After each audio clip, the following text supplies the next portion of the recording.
தகுதிங்கிறது பாத்திரம் இல்லை, பண்பாதான் இருக்கு. வாழ்ந்து வந்த புதிய சமுதாயத்துல ஏழையும் ஒண்ணுதான், கணக்காரனும் ஒண்ணு.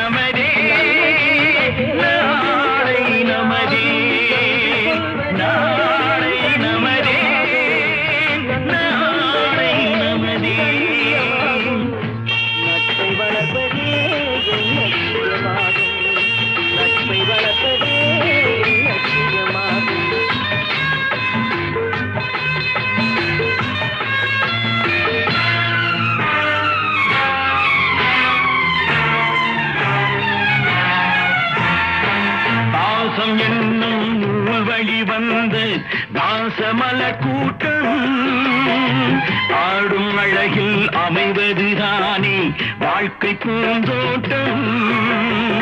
பாசம் என்னும் தகுதிங்கிறது பாத்திரம் இல்லை, பண்பாதான் இருக்கு. வாழ்ந்து வந்த புதிய